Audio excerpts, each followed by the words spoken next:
I'm live, and we'll start the formal part of our seminar. Soon to be seen on YouTube.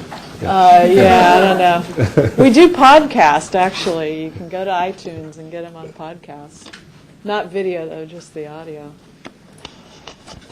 We're trying to enter the new wave of technology. Okay, come on, guys. Well, this one is working. Yeah, that's just that. I mean, and actually, do you want the Windows thing? We could just... Yeah, tell them. I don't... Yeah, I've been waving. Are you on? Am I on? I think that's what... Oh, it's not on the screen. Yeah, I'm sorry. I thought it was going to be on the screen. Okay, so now I've been standing here looking silly. Okay.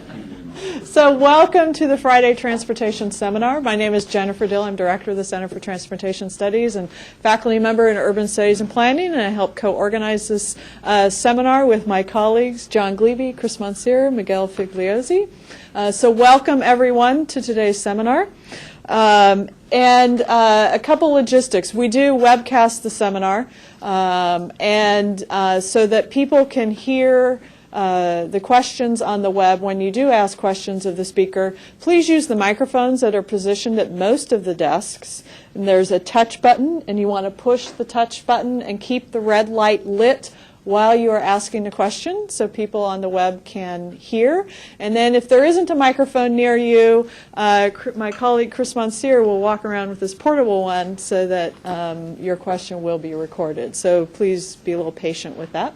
So without further ado, I'm going to introduce our speaker for the day.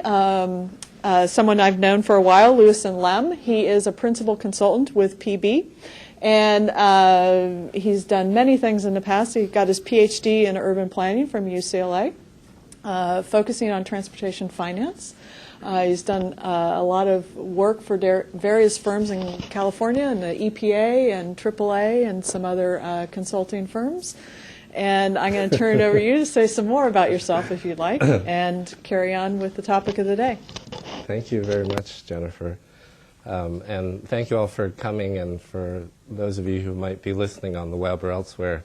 I know this is a topic that has a lot of interest these days, so I'm really delighted to be here in Portland. Jennifer and I talked about doing this talk, and Portland seemed to be the right place to do this talk. A few years ago, I was here in this very room. Jennifer probably remembers, and maybe some of you others remember, I was at the time working for the AAA, and I was trying to puzzle out some things about gasoline prices and sort of all the different parts of gasoline prices. And so this is really, I think, a next step of the work that I've been doing. And so I really appreciate the chance to come back to Portland. I think I'd like to say that I'm speaking today just for myself as an individual. And so I work for Parsons Brinckerhoff, which I've just learned very recently. Actually, PB stands for providing the best.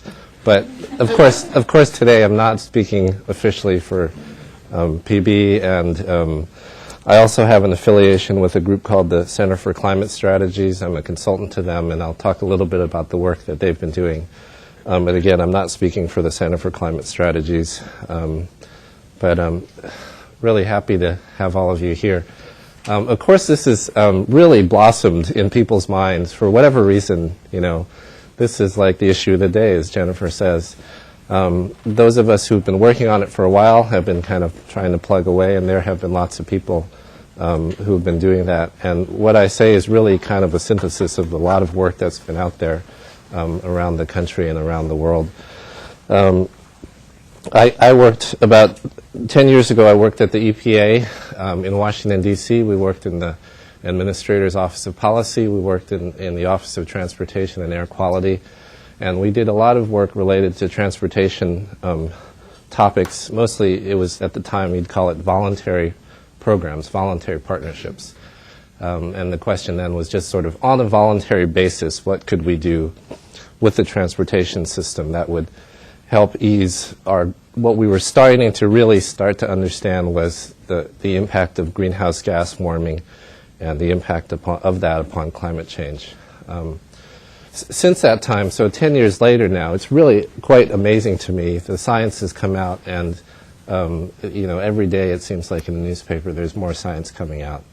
And I think for the people who are still skeptical of these issues, or you know, you still talk to people who aren't fully sort of engaged in the issues, what I would say is that all you really have to do is just go and talk to people in the natural science world. And if you go and you listen to their research and you listen to the things that they're talking about, you know, coming from a university background, the empirical research on this, on climate change and what's happening, is just so convincing now that it's just dramatic. And more we see the effects, and every scientific field, especially in the natural sciences, are seeing the effects of this. I would also say that, you know, our ability to understand these problems is obviously much better. In the old days, we might have not been able to make the connections between what was going on in terms of our activities and in terms of what was going on in the atmosphere and in terms of how it affects natural systems and then our own, how it affects each of us individually. So the analogy that I use for today is the Taming the Dragon, and that's just because I have a 5-year-old son, and all of us working in this area, we think about our children and our grandchildren and what kind of world it is that they're going to grow up in, and what kind of world, you know, we'd like to leave for them. You know, children have fascination with things. One of these things that they're fascinated with is the dragon, and many cultures have this idea of this mythical creature, the dragon. And the dragon, it turns out in children's stories, is this wonderful creature that can take you to places that are you know, totally unimaginable, but also has this aspect that is quite dangerous. The dragon, of course, you know, is related, I think, to transportation in the sense that sometimes in a children's story somebody will climb onto the back of the dragon and they will fly in the air and they'll, you know, go for this wonderful ride. But what they discover in the course of the story often is that that can be just the most amazing thing in the world, to travel and to fly and to move freely around. But at the same time, the dragon has this great potential for danger. And the dragon can destroy the village, and the dragon has this capacity for fire and for really quite a lot of complications. And that's part of the children's story, is, I think, growing up and understanding the danger that this wonderful creature also offers. And so in the process of children growing up, and what I think about this now is that this is part of our coming of age, is that we are, as adults growing up, to be able to realize the dangers of what we're doing as well as the wonder of what we're doing. So in transportation, you know, we're able to travel to wonderful places, and the world is getting smaller, but at the same time we're recognizing the great danger of this. If you look at the stream of what society is doing in relation to transportation and the environment, I'd like to suggest this is all part of what we're doing today around these issues is all part of this larger stream. You know, when we started dealing with the internal combustion engine and motor vehicles, you know, it created these wonderful opportunities to move places. But over time, we've been able to slowly address the environmental impacts and try to reduce the environmental impacts of transportation on society. And just sort of the brief sketch of that is, you know, certainly we've had the wonder of freeways and highways and connecting the cities, and then we've had sort of a revolt against some of those highways, and we've sort of been able to try to think about balancing the way the transportation system integrates with the city and urban form and the environment that way. We've reduced the amount of lead in fuel, and the research that's coming out internationally is really quite interesting, talking about the countries where they've taken the lead out and where they haven't taken the lead out, and the great effect that taking the lead out has on people's health and about how it affects children as they're growing up and so forth. I think we're going through another stage now where we're realizing that the limitations of the fuel supply are directly related to transportation, and so we're going through a great interest period in energy efficiency. And then finally, of course, what we're doing now is we're looking at how we can reduce the combustion-related greenhouse gas emissions and other greenhouse gas emissions, but primarily fuel combustion-related greenhouse gas emissions from transportation.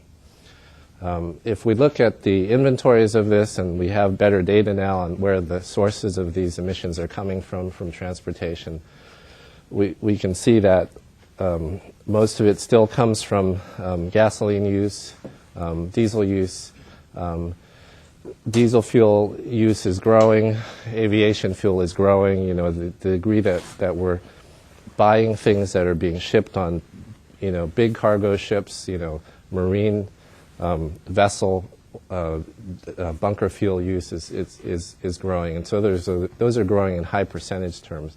The greatest share is still from passenger vehicle use.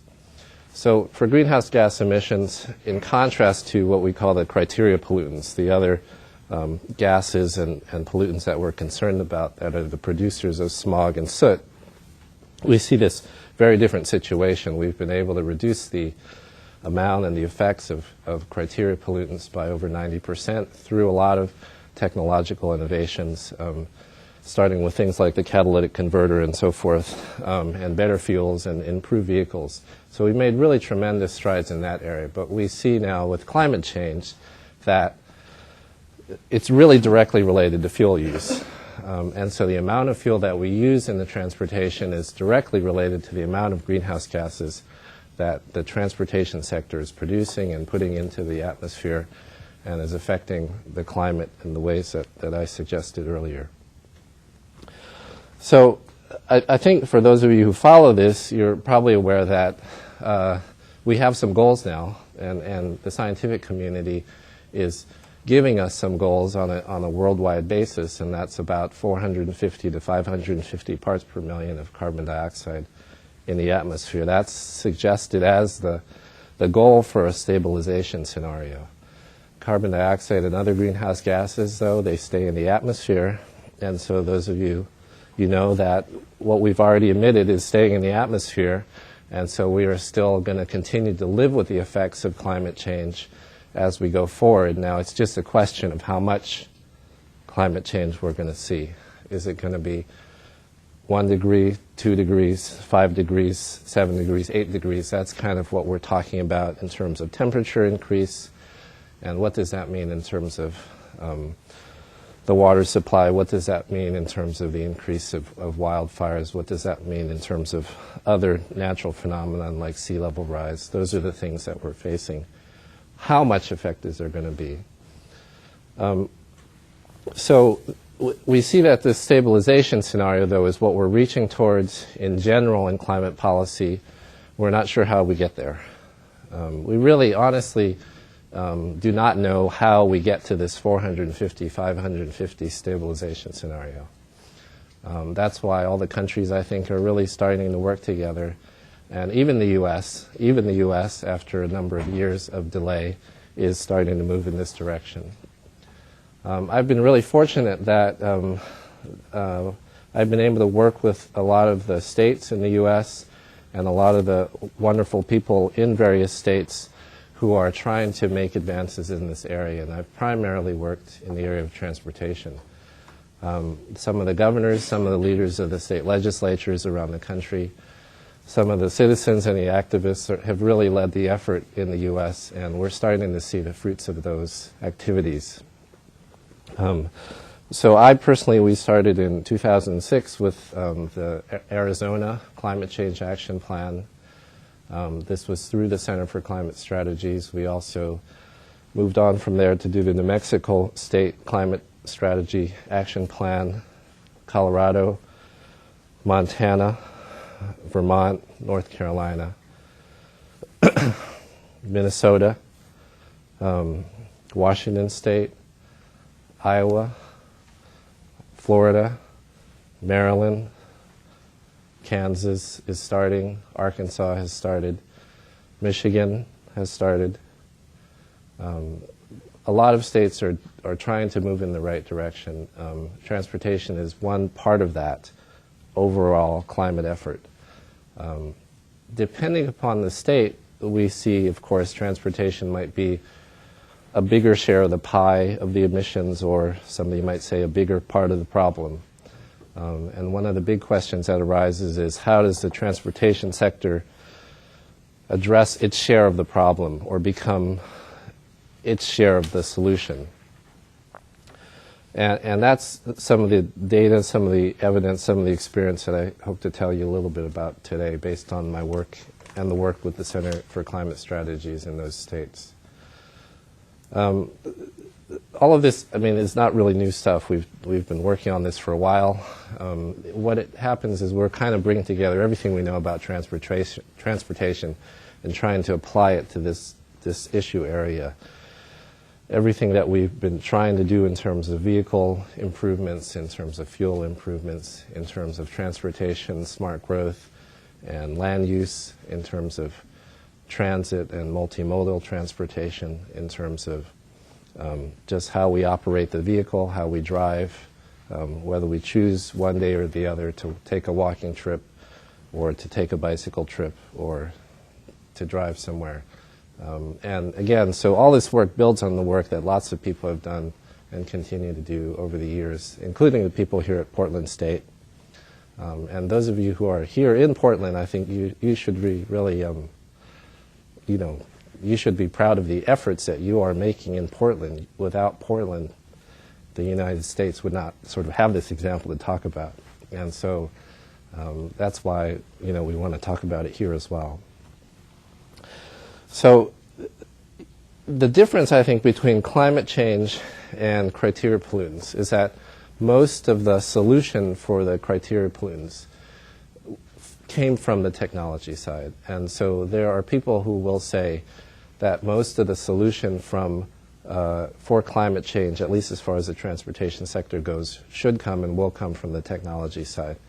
And when I say the technology side, we're talking about vehicle improvements, and we're talking about mostly vehicle and fuel improvements.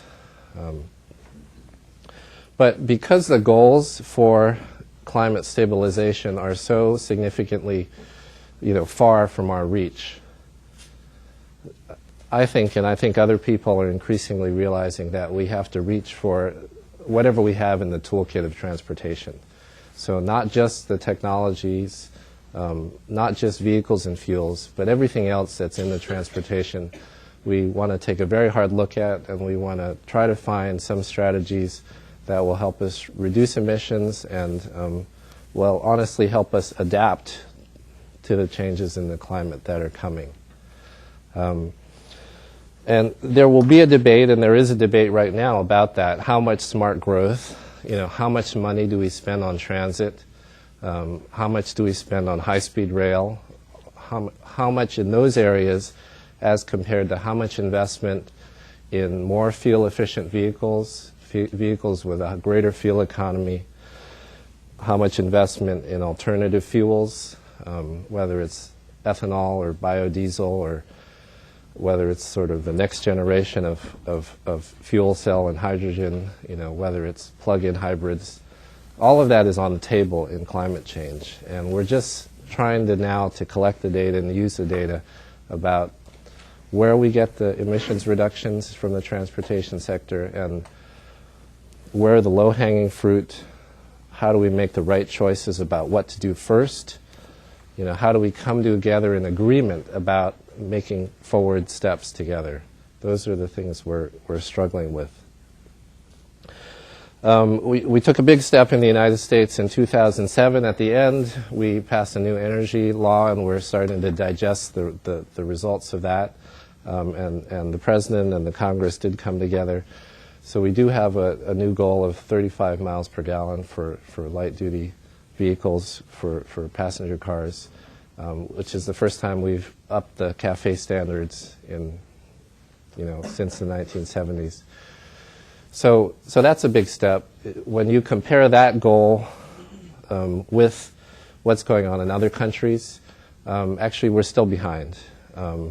Compared to the European standards, compared to the Japanese standards, compared, surprisingly, to the Chinese standards, the U.S. Goals will still be behind those standards. what we did in the states, I think, was helpful. A lot of the state governors and the legislatures, they stepped up and they said, we want to adopt the California standards for greenhouse gas emissions. Those are roughly in this ballpark of towards 35 mpg, but not exactly there. We want to move in that direction. Enough states, all those states that I named, plus many others, especially in the northeastern part of the country and other places, enough states said, we want to do this, that they created pressure in Washington so that Congress said, well, actually, we should just have a national standard and raise the CAFE standards. So we've made some progress up to 35, and that's, hopefully going to happen either through the CAFE standards and or through the California Clean Car Standards. Then the question on the vehicle side, though, is how do we get to the next level with the vehicle efficiency and with the fuel economy of the vehicles? It gets a little harder from there. There's a lot of debate about fuels right now. I think we had a little bit of an infatuation with biofuels, and having been through infatuations myself, you come through this period where you realize, oh, we have to take a really hard look at the facts, and there's big debates about, what are the right biofuels, what's the right pathway, and how much is that going to be a part of the solution. Ethanol, it's not clear how much greenhouse gas reduction from ethanol. Biodiesel looks a little more promising. Questions about how much land it takes to grow the biofuels that would be the source of the fuel supply, whether it's corn or whether it's sugar or whether it's these other crops around the world, palm, jatropha, all those things. That's really a lot of work is being undertaken there, and I think we want to try to understand that better. And sort of how do we get there on the pathway of those alternative fuels is something we still quite haven't figured out. There's the supply of the fuel, there's also the infrastructure for the fuel, there's also whether the vehicles will be able to use the fuel, and all those things we're still trying to work out. I think in the long term on the fuel supply side, I think I agree with the people who say, this idea that we have of what we're doing now is just not sustainable. Relying increasingly upon petroleum products that are imported, especially from other countries, with a lack of clarity about how much supply there is coming from other countries around the world. This idea that we need to transition to a new source of transportation fuels is the right direction. And I do think that it's promising in over some time period that we might think about plugging our vehicles into the electrical grid so that we can have a broader range of sources for the transportation energy supply. I think that's the right thing. We're trying to figure out all the steps to get there. Some of the states, I think, are making significant steps in this direction, and we're in the middle of the debate about that. When we were in New Mexico, they talked about some people wanted to have a 25% renewable fuel goal. So this idea comes from actually the power utility side, from the electricity side, where we've, for a number of years, had the goal of 10%, 15%, 20% from renewable fuel sources. Now on the power utility side, you probably have a little bit more of an idea where those things come from. So that might come from water, it might come from solar, and renewable sources. On the transportation side, though, the question is the feasibility and over what time scale can we get 10% of transportation fuels from renewable sources, 15%, 20%. And those things are really tough questions. And I would say just, one example is in New Mexico, there was a big debate, there was sort of this pushback from, of all the people, folks who are involved in the ranching industry in New Mexico saying, well, if we're going to try to have a 25% biofuels goal in New Mexico, then where are you going to grow it? And then is that going to go into the feed, into the price of feed for the beef that I'm trying to raise? So these things get quite complicated and hard to figure out as we go forward. But it's clear that fuels is part of the solution, and there's a lot of work that needs to be done. And I think, we're encouraged by this idea that we are starting to make this transition out of the situation where we're 90% petroleum-based for transportation fuels. Since we're in Portland, I'd want to talk a little bit about smart growth and talk about transit. It's not clear to me. If I go around the country and I say to people, the emissions reductions from the transportation sector, maybe about a quarter of them will come from transit and smart growth. Some people are very, very doubtful about this. And some people in certain parts of the country don't see where transit's going to be operationally useful, where people will actually use it, where it will get to the places that they want to go, and so forth. Some people think that the lifestyle that we have is one that is related to our standard of living and our economy, and so people want to be in their whatever it is, half-acre, quarter-acre lots, and have the house size that matches with that. And so there's only so many of those that can fit in the downtown, and so people think that this discussion is very much related to that whole idea of American society. I think, though, that it's very important to get past those generalities and then to go towards the specifics. I think that the data that we use when we go and we try to talk to people and educate people in these stakeholder groups is a lot of it based on regional analyses, regional modeling data. And this goes back a little bit to the stuff I used to do, 10 years ago. Some of the modeling that we're doing in transportation, trying to model the interaction of transportation and land use, trying to put some idea of price into those models, price of gasoline, price of land, for a sort of economic modeling of regions. It gives us some scenarios for what could happen in the future and maybe some pathways for how to get there.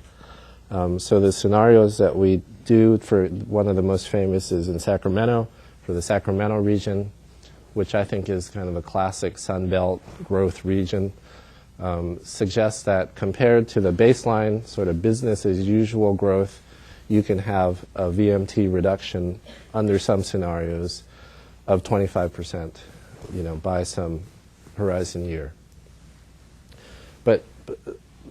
But you have to know what goes into that, and these are there's a lot of assumptions, and it depends on how much development there will be and what the private sector does as far as investment in what kind of housing and, what kind of planning rules are in place that the public sector puts into place. So the numbers we use are actually quite more modest than that. Compared to the baseline, we suggest in urban areas that you can have somewhere between a 3% and an 11% or a 15% reduction in VMT from the current period to a 2020 or time horizon. When we roll that number out in a place like Denver, they say, yeah, okay, that's in the range of what we could talk about. We can kind of imagine that scenario. When we roll that kind of number out in a place like Montana, it's much harder for them to sort of visualize how to get that kind of reduction off the VMT growth baseline. But it's really extremely clear that VMT has to be part of the solution. As part of these state plans, we've been also looking at inventories, which is sort of where the emissions come from and what the baseline forecast is. And a very important part of that baseline forecast has to do with what you assume for the VMT growth going forward. And so there's a lot of work in this area also, and we're trying to figure it out.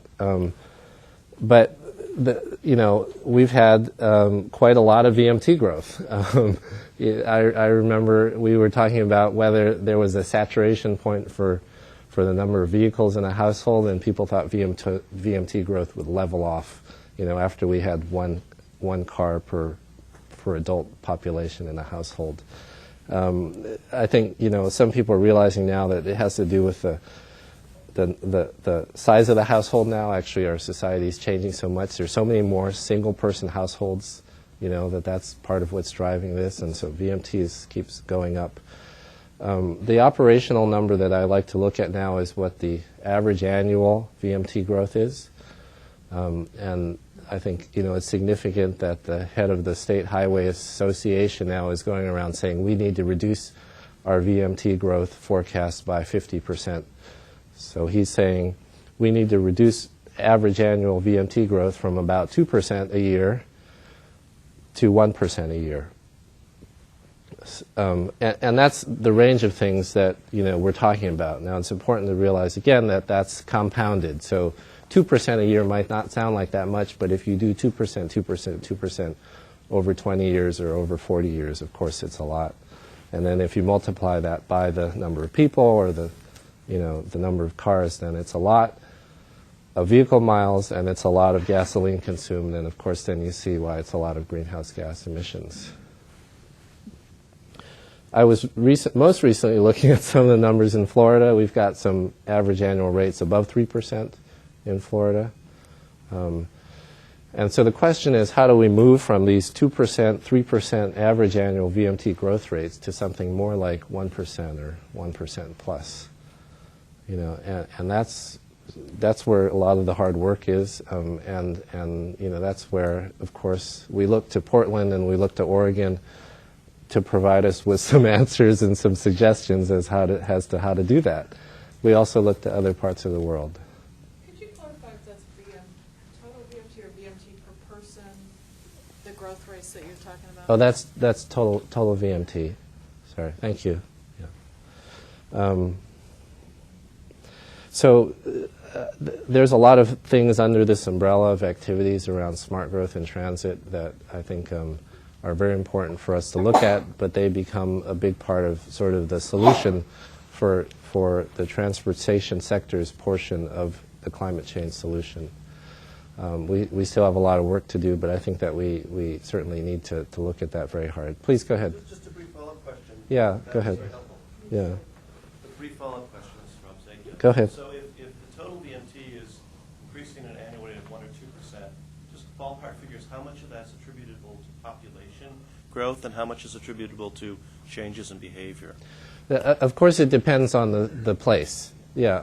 What we find, I'm going to just speak from what I know, is that the places that are the high growth states in terms of population, they have the steeper baseline for growth, partly because it's population growth feeding into that.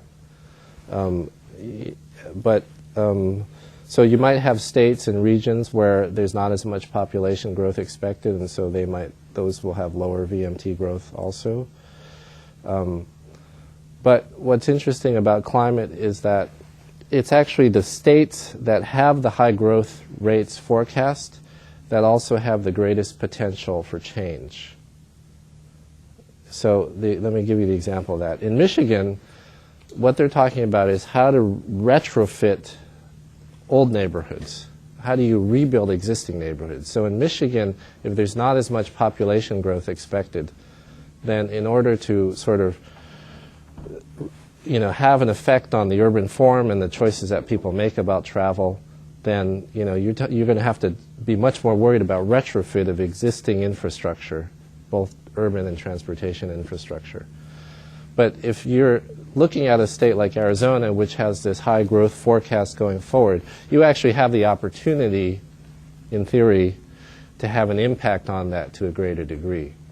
And so you have an opportunity to set into place the transportation infrastructure, the housing patterns, the distances between your retail shopping and your homes, the amount of location density you have. You have an opportunity to affect those to a greater degree, and those infrastructure that is then hard set into the ground will be there for 50 years, maybe 100 years, and you can set into the pattern for that region, to a much greater degree. So what we're starting to see, just in general then, as we look at this problem, is that different places will have different approaches, and our general philosophy when we go to a state is to try to find the solutions that are appropriate for each state, and obviously different contexts there's different kinds of things that they can consider. The final area maybe I can just talk about, and then I'll try to wrap up and take some more questions, is that is what we call transportation system efficiency, and that's a lot of different things. So some of that has to do with how you operate a transportation system. Things like pricing, things like transportation demand management go into that. It also, just sort of the basic use of the system as far as operating vehicles, operating, whether we have trucks sitting idling while they're on brakes, while the drivers are on brakes, whether the hybrid vehicle makes it a very clear example, to the average person, when you're sitting at the red light, the hybrid cars, they shift to the battery mode, and so then you're not consuming as much fuel. So it's some of those just sort of basic vehicle operation issues. What I'm just generally suggesting, though, is that all of these things are things that we're trying to look at, trying to figure out how they can result in more fuel efficiency, less dependence on imported petroleum, and less greenhouse gas emissions. We're doing some very interesting and hopefully good work in states around the country. The cities, of course, have been doing this for quite a while. The states are getting together and forming regional associations, so the western states are moving forward, and then also other regions are moving forward. We see it sort of in a step-by-step fashion. The big question, of course, is whether some kind of cap on greenhouse gas emissions will come into place, whether it's first like a regional cap for the western states or a national cap at the federal level.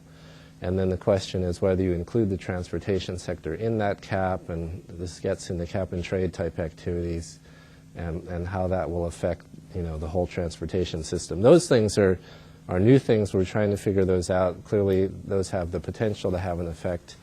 I don't think we really understand yet, though, what all those potential effects will be. Some of them may be perverse effects, and so we probably should be careful as we go forward with that. But let me just see if I can stop there and take some more questions and just try to be helpful to all of you. How should we do this, Jennifer? Again, if there's no microphone near you, Chris is going to come around and record the one through the webcam. Hi, thanks very much. You mentioned some of the modeling in Sacramento, and we've tried to take a look at where there might be models that would take us past transportation land use and VMT effects and up into greenhouse gas effects, so we could model consequences all the way through to levels of emissions. Do you know of models we ought to be looking at that would carry us that far? I'm not sure what level of geography you're talking about. What level of scale of analysis are you talking about? I'm sorry. For example, the Portland metropolitan area. Okay, so this would be like a regional model. Mm-hmm. Like what they've done in the Sacramento area, but and I'm not terribly familiar with that model, but at least most of the ones we've been able to talk to folks about take you through VMT effects, and they're not very sure about the VMT effects, let alone about the greenhouse gas effects, which are sort of one step further. Yeah, I mean, this has been a while since I worked in this area, honestly, but my basic understanding of it was that we had these trial demand models, and we were trying to link them with integrating them with land use models, at least to have some kind of integrated model there. But then you still need to lay on top of those the emissions models. The next generation of emissions models is under development to include greenhouse gas emissions. And so I understand there's some kind of beta version of the MOVES model or the new EPA model that does that. What's not clear to me, and sort of having spent a little bit of time in this research field, the question about all these things is often whether your range of uncertainty is so great that you have to take the results with a grain of salt. And the more steps in modelings, people suggest, sometimes your uncertainty gets multiplied each step of the way through.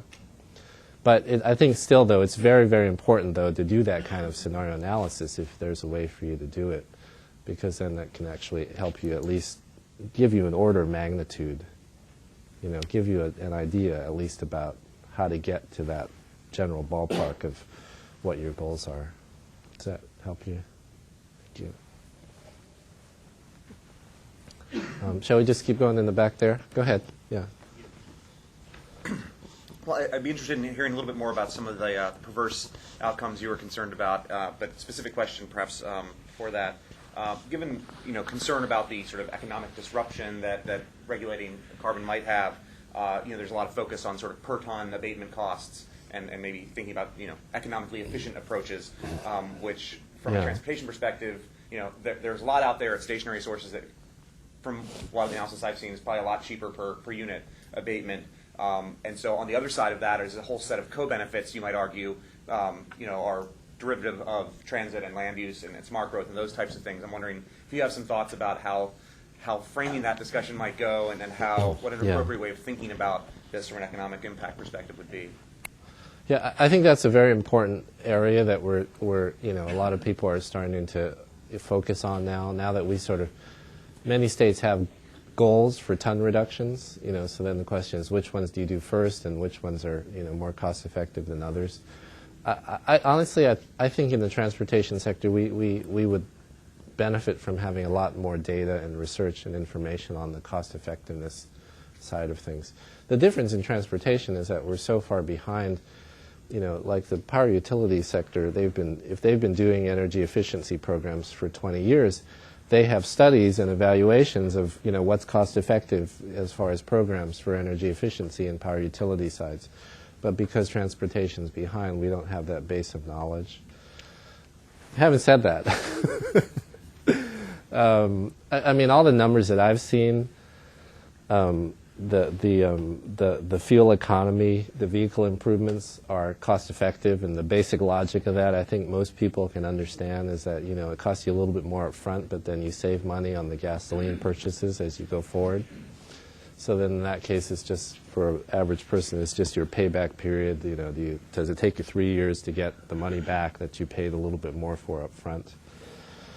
I think this 35 mile per gallon CAFE standard, again, that was the low-hanging fruit. That was the $90 a ton savings that we got there just by doing that low-hanging fruit. The question is, then to go from 35 mpg to 45 mpg, what's the cost effectiveness of that chunk of greenhouse gas emissions, and then how does that compare with other things?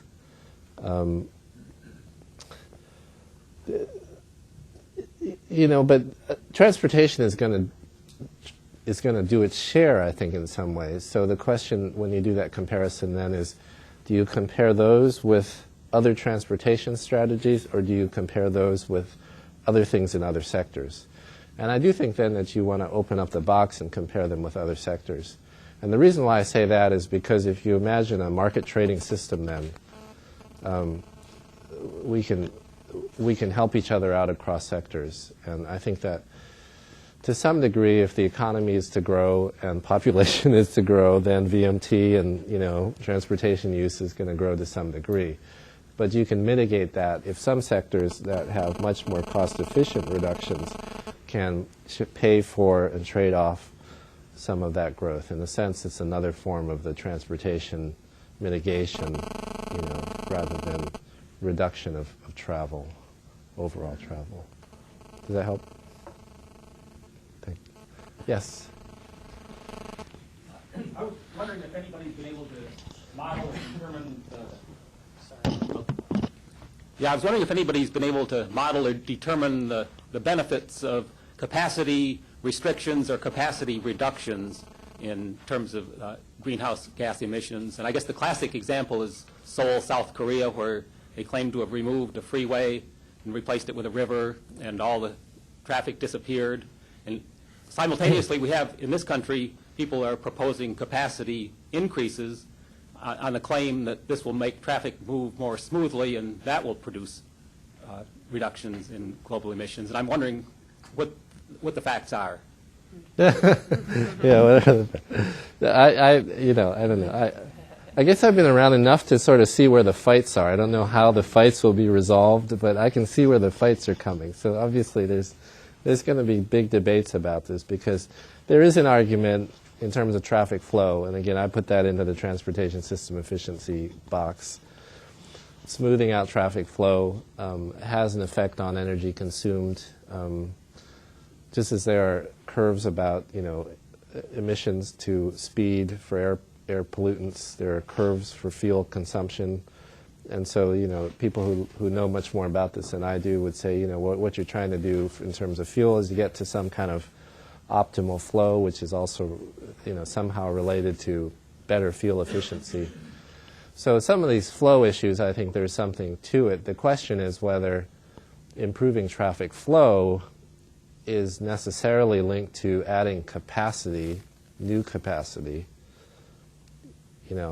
and then given what we know about induced travel, if you're adding new capacity, how much then new travel are you then facilitating or inducing, which might weigh against the benefits from flow. So, those are the concepts that I think I would think about in terms of that. I don't know the right answer in any particular case, because that does suggest some kind of case-by-case situation. Jennifer? There's actually a related question, I think, that stems from this, and that Yeah. is, do you think pricing strategies, fuel costs, peak pricing, et cetera, would be more effective, quicker acting than more expensive, slower methods such as smart growth? Fuel prices? Is it fuel prices? Pricing strategies, any type of pricing strategy. I recently tried to do some thinking about this. We have such a short history of pricing with electronic tolling in this country that we don't have a lot of data about it. That's sort of my first reaction to that. But at the same time, conceptually, there is this idea that if you price facilities or do area pricing or congestion pricing, that there will be some kind of effect on travel demand, and then the question is sort of how the travel demand and the patterns of that will then impact on fuel consumption and emissions. I think it certainly deserves, trying it out and, studying it and then looking at implementation. I think I'm encouraged by how far we've come with sort of facility pricing and area pricing discussions in this country in the last few years. I think fuel prices are actually having an effect, and they will have an effect the greater time that they last. I think fuel prices will have an effect. Well, maybe just to follow up to get Yeah, back to please, the point yeah. of capacity expansion and traffic flow. Yeah. Isn't pricing the one solution that would, even if you increase capacity, if you price it, you could maintain that flow, so you still could have the benefits? I think that's a very fair point, that might be a way to separate the flow issue from the capacity issue, if that's what you're suggesting. I think that's a very good point, yeah. Please, go ahead. My question is related kind of on the technology side. And while I'm a firm believer in the smart growth and moving away from VMT, but I've also been frustrated by technology in the sense that the European standards on both emissions and safety are not administrated in the same way as the American standards on emissions and safety, even though the net result or the end result is oftentimes very similar, but there is no crosswalk such as a meets or exceeds. And so as a result of that, in Europe they have many vehicles that we don't have available to us in the United States, everything from microcars, which admittedly might not be as popular in the States, but even similar models which are sold on both sides of the pond, but the European versions will meet or exceed American safety and emission standards and get drastically better mileage However, the cost prohibitive, the procedure for getting vehicles approved to be sold in the United States would require, the testing and the approval in both Europe and the United States. And it seems to me that some form of a crosswalk so that companies would not need to have vehicles tested and approved twice to sell on both sides. Have you seen, in all the various places that you've been involved, any effort to mesh these two kind of emissions requirements and safety requirements together to enable auto manufacturers to be able to bring their higher mileage vehicles to the United States?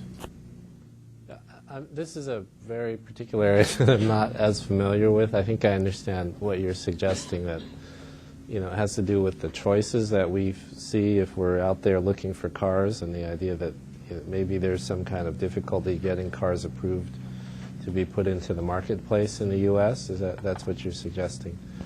I mean, that gets to a very specific set of requirements, I guess, about safety that I'm not as familiar with, sort of the safety requirements. On the environment side, just in terms of, I'd say there is a lot of crosswalk or discussion and information sharing between, the agencies that do the environmental standards. So that kind of work, there's a lot of sharing. But realistically, I can't envision sort of one test, the Europe and the U.S. each having the exact same tests. It's just sort of a political autonomy issue, if you know what I'm saying. But I agree with you in general that to the extent that to which the standards are the right standards and moving in a informed direction would be the right thing to do. Yeah, please, go ahead. You mentioned Europe. It seems this isn't rocket science to reduce our carbon emissions. They've been doing it in Europe ever since the Second World War. The average oil consumption in Germany is less than half per capita than it is in this country. Okay. They've been doing it. We don't have to reinvent the wheel. Basically, we have to look at what Europeans have been doing. First of all, pricing. Gas is at least double what it is in this country. It always has been and always will be. Whereas the revenue from the gas has gone into building not just transit, but good transit. And that results in smart growth. So all of these things have been done in Europe. They're being done in Canada, being done in Australia. All we have to do is look across our borders and find the solutions. We don't have to reinvent the wheel. And I want to, if you have any comment on that. I mean, I think to some degree you're right. I mean, a lot of this is just sort of sharing information across borders and having people be open to that. It's very surprising, but not surprising to me. Though, if you go into one state or one city, they'll say, oh, well, what's right in that state isn't right for us. Because people sort of have this idea that, we're different, so we shouldn't just take what somebody else is doing. So there's kind of some process to go through there. On a very specific part of that, though, I'm going to say something that I haven't said before. The U.S., we kind of missed an opportunity here. In the last few years, gasoline prices moved up from something like $2.50 to maybe going to be $4 this summer in some places.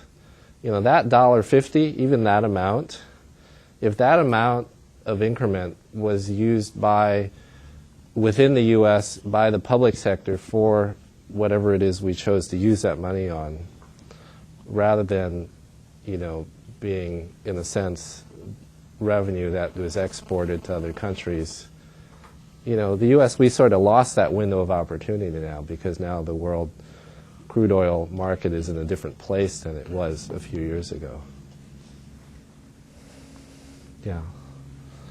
So we've been talking about gas pricing as a way of controlling and manipulating the amount of gas or fuel usage, but there's kind of a social equity aspect to that.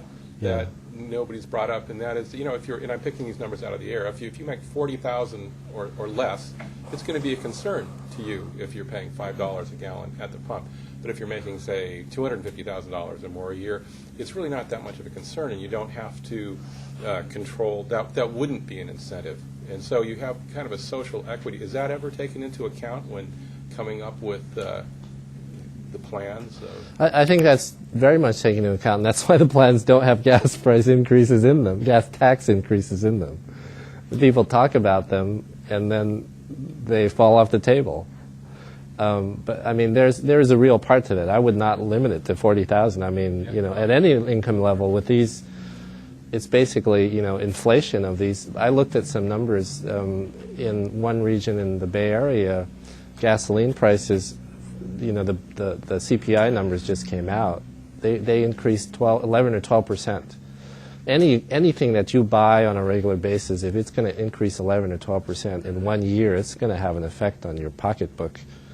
I mean, for a great majority of the population. So I think that's a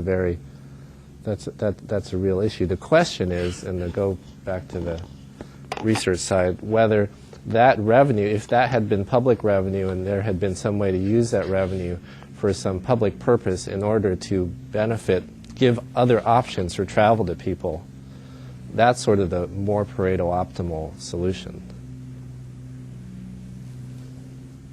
Yeah, go ahead.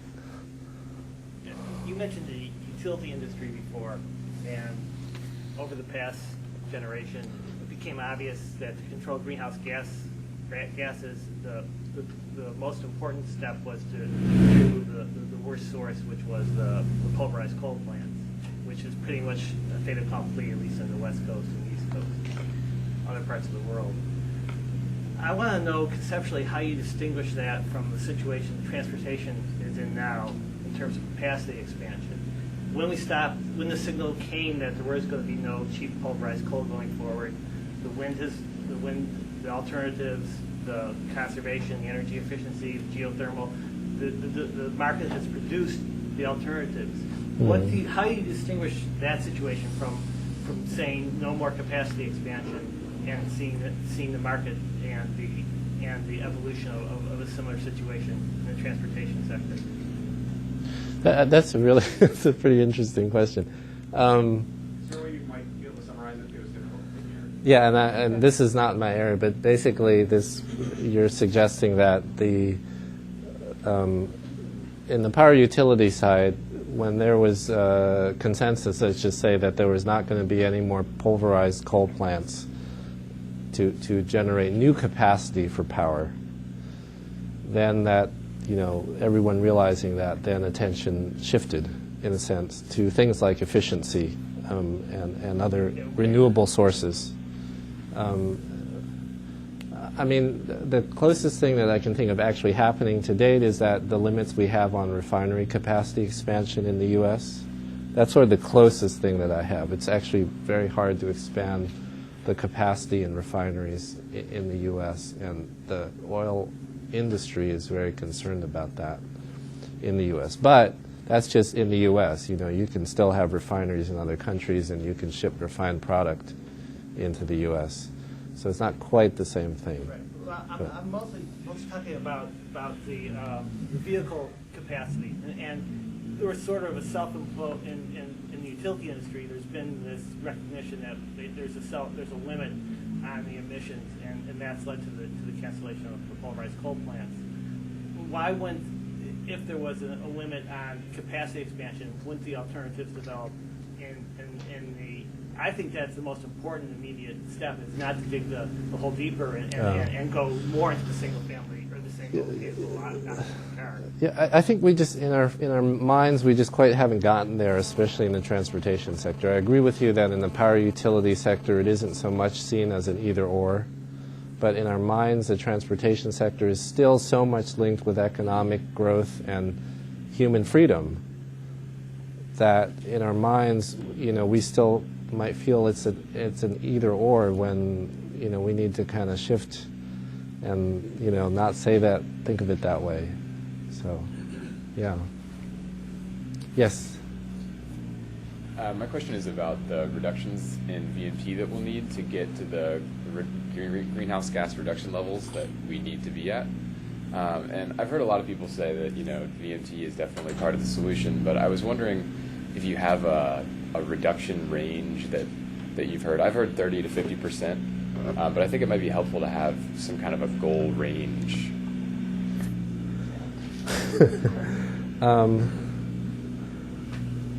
It depends on whether you're an incrementalist or a visionary. Let's put it that way.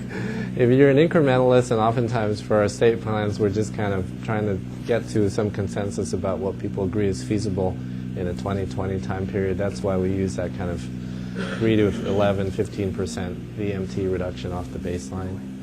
But, if you go to the 2050 goal, you kind of want to be more visionary.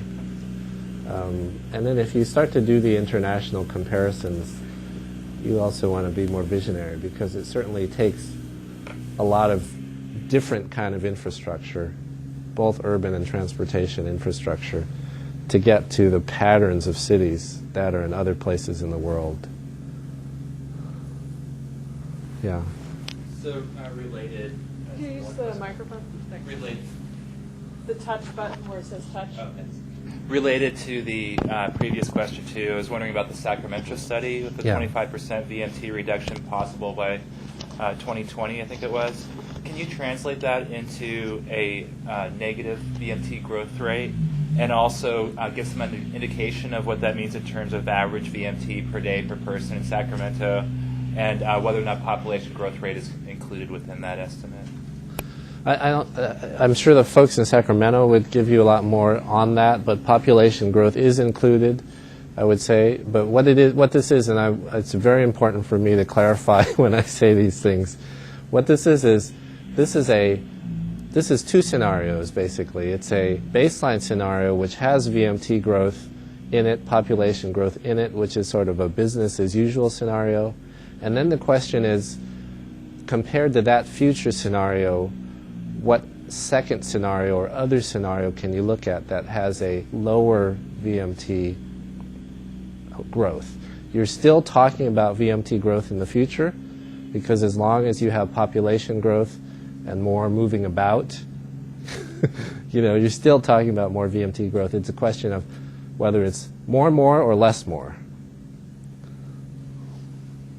So the Sacramento example isn't 25% VMT reduction, it's a 25% VMT growth rate Yeah, reduction. and I think this is where people get kind of, oftentimes this is why the lack of clarity can be not so helpful, is that it's really a reduction off the baseline. Okay. Yes. Just to clarify on a couple of the last questions, the Washington State Legislature this past Wednesday adopted a bill that has per capita VMT reductions of 18% by 2020 and 50% by 2050. The goal per capita, the goal being to have a zero overall VMT growth rate. It roughly tracks projected population growth. I see. In the state. I'm sorry? The Office of Financial Management puts out an annual forecast for population growth, and it goes out. There's a 20-year population growth forecast, and then there's the 2050 forecast. And the idea was to track VMT reduction per capita with population growth over time, roughly. So the governor's expected to sign it on Tuesday. First one that I'm aware of is a statewide VMT cap. The other thing that, to address your question, the University of Washington is looking at how you would create a travel capacity market that would allow for travel capacity increases to be met by any of a range of strategies, and to be able to invest in either highway capacity or transit capacity or demand management based on kind of a least cost approach similar to the energy industry. Now, the analogies have been around for 25, 30 years. Nobody's been able to successfully come up with a good model, but there's some reason for optimism that this might actually result in something substantive. So we'll see Thank whether you. or not they actually produce something that's the State Department of Transportation might be interested in taking forward. Thank you. That's very interesting and helpful. Thank you. Yeah, please go ahead.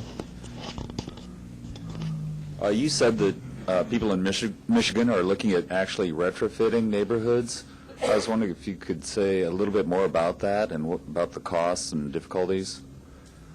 I'd say in Michigan we're sort of at the stage where that's been raised as people feel it's something they want to do and need to do, and we're looking for the right strategies to do that. So in the discussion in the Michigan Climate Plan, we haven't fleshed it out, but that's been raised as something on the table. Okay. Yeah, please, go ahead. As far as the Sacramento model that we've been discussing, you said something about the assumptions that it acts under.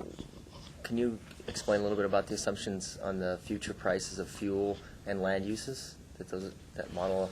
I'm going to just start to defer because they're like starting to be very specific questions. Is there anybody who's very familiar with this Sacramento modeling who could help answer?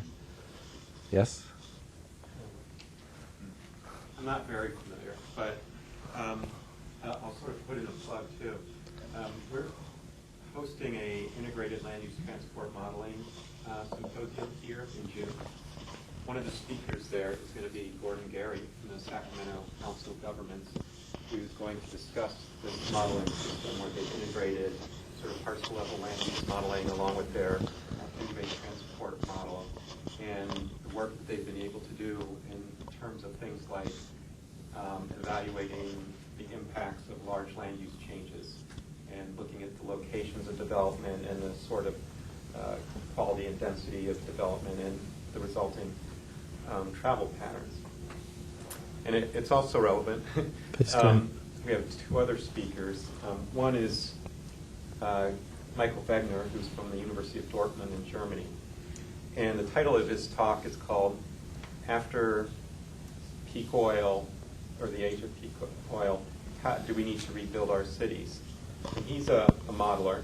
He does spatial planning and modeling in Europe. And he's going to discuss not one, but actually several studies that they've done in Europe over the last several years, getting at some of these issues we're talking about today, basically looking at future scenarios and what it might mean. The third, and this will be the last one, is on the second day of Future with Regional Economic Models. There's a gentleman named Chris Hendrickson from Carnegie Mellon University. Chris specializes in using regional economic models, specifically input-output models, but dealing with the questions now of life cycle emissions. So if you're talking about the transportation sector, it's not just the mobile source emissions, but everything that goes into the whole process. And if you're talking about an economy, everything that goes into the whole supply chain of emissions through each step in the manufacturing process all the way to disposal. And he's going to relate it to transportation and land use. So if you and it's very relevant even in public transportation planning, for example. We've got construction and maintenance activities that generate emissions too. So I just thought I would. What's the name of the date of the conference? The 5th Oregon Symposium on Integrated Land Use and Transport Models, June 19th and 20th. Thank you. That's very helpful. Actually, I think, let me just try this again. Your question was about the Sacramento modeling effort and the fuel price assumptions, or what was it? The land use and fuel prices. It was so does somebody know about that part of it, or should I take a wild swing at it? Go ahead. Yeah. Again, I don't know a ton about it, but what I do know is that they tried various things in isolation, like raise parking, put tolls on, change land use, and then they did a hybrid that had pieces of all of those, and that was certainly the one that had the most effect. So I'm assuming they sort of threw everything they thought that it was reasonable in there, and that's the scenario that came up with the 25%. But I don't know a whole lot more than that. It deserves looking at. If you're interested, it shouldn't be hard to find that on the web. Yeah, please go ahead. Another reason for optimism is that I don't know if everybody's aware of this, but the British Columbia government on Monday passed I think the continent's first large-scale carbon tax. They're going to be taxing carbon emissions throughout British Columbia at $10 a ton. and they're putting all of that money into a fund, which they're then going to refund to every citizen equally. So, partially offsetting some of the equity concerns. So, for example, somebody who rides public transportation, a bicycle, and lives in an energy-efficient home will pay relatively less into the fund, but will get the full $100 back. I think it's a really interesting and hopeful policy development, and I don't think it's been very well, not surprisingly, not been very well reported south of the border. Thank you, Steve. And Steve actually is very knowledgeable about sort of emissions trading and cap and trade issues, so if you want to ask him about anything related to that, he's the guy to talk to. He's with a firm called Eco Securities. Rob, thank you for having me, Rob. I just had a question about air transportation. Yes. I recently calculated the carbon savings due to my bicycle commute, and then that was all canceled out by one trip to China last year. But I was recently at a workshop in Europe where they were talking about, they were forecasting huge growth in air travel in India, China, Europe, United States. But on the other hand, you hear people saying that if we were to have to pay the true cost of our air travel, that we would see a decline in air travel due to the high prices. So any thoughts on that in air travel? I think this is one of the next frontiers, is sort of how we think about air travel in these ways. I mean, I actually, as somebody who has been traveling more by air for business purposes, you know, from a human experience thing, it's a wonderful thing. But there's no question to me, I'm going to not pitch the airline, but there's a new airline based in San Francisco, and they're just selling tickets at a discount. You know, they're selling tickets at a discount, so I know I'm not paying the full cost, but, you know, I can get to Las Vegas, you know, pretty cheaply. So I'm sure I'm not paying the full environmental cost when I buy that ticket also. Good area for more research? Please, go ahead. You mentioned that you found that various states tried to put caps on, tried to put in regulations on miles per gallon, et cetera, pushed for there to be a federal standard, but it seems that the federal agencies have, in some cases, hindered states from putting in place policy. Do you see any hope for change on that? Yeah, I mean, it's quite amazing to have these things in the newspapers that people are aware of this issue between this. I think it's actually the EPA and the NHTSA who's responsible for CAFE. You know, there's this, you know, this debate going on around whether EPA is for greenhouse gases or NHTSA for CAFE, or the states, of course, with California's, you know, authority, should be able to sort of, in a sense, light the path forward. Some of it is kind of a legal set of arguments. Some of it is kind of a bureaucratic fight, I think. I mean, I think the right thing to do is to just find a way forward. That's the right thing to do. But I would say it's like anything in the news, you know, don't be discouraged by something you read in the news one day, because that can change the next day. So I'm optimistic in that area. So with that optimism and with the light rail construction noise, I think, kicking back in, I'm going to cut off the formal questions because I'm worried that people aren't going to be able to hear. But I'm sure, Lewison, if you have a few more things you want to talk to him about. I'll put in the plug for next week's topic, and Professor Yijiao Yang from University of Oregon will be here talking about children's school travel. That will be the final seminar of the quarter, and then we'll be back here at the beginning of spring. And I want to thank you very much, Lewison, for coming up here and talking with us. Thank you, Jennifer.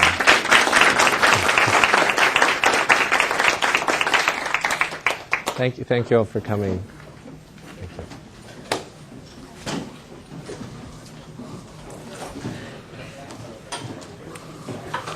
Hi. Hi.